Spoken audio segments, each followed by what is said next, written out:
നടൻ ആസിഫ് അലിയിൽ നിന്ന് പുരസ്കാരം സ്വീകരിക്കാൻ വിസമ്മതിച്ചുവെന്ന വിവാദത്തിൽ പ്രതികരിച്ച് സംഗീതജ്ഞൻ രമേശ് നാരായണൻ. വിഷയത്തിൽ തെറ്റിദ്ധാരണ ഉണ്ടായിട്ടുണ്ടെങ്കിൽ മാപ്പ് ചോദിക്കുന്നു. ആസിഫ് അലി തന്റെ ഇഷ്ടനടൻ. തന്റെ പേര് വിളിക്കാൻ വൈകിയതിൽ അസ്വസ്ഥത ഉണ്ടായി.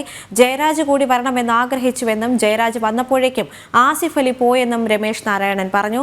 ആരെയും അധിക്ഷേപിക്കാനോ വിഷമിപ്പിക്കാനോ ഉദ്ദേശിച്ചില്ലെന്നും അദ്ദേഹം കൂട്ടിച്ചേർത്തു.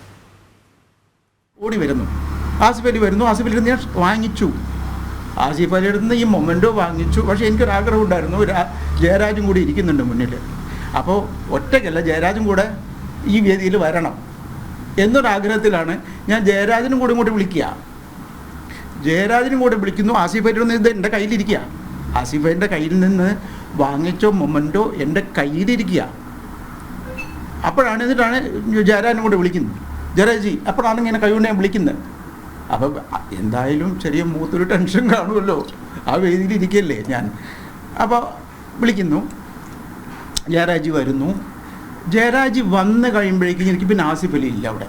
അപ്പോൾ കരുതി കൂട്ടി ഞാൻ എനിക്ക് ഇഷ്ടപ്പെട്ട ആസിഫ് അലി, ഇപ്പോഴത്തെ നടന്മാരിലൊക്കെ ഇഷ്ടപ്പെട്ടല്ലേ ആസിഫ് അലിയൊക്കെ.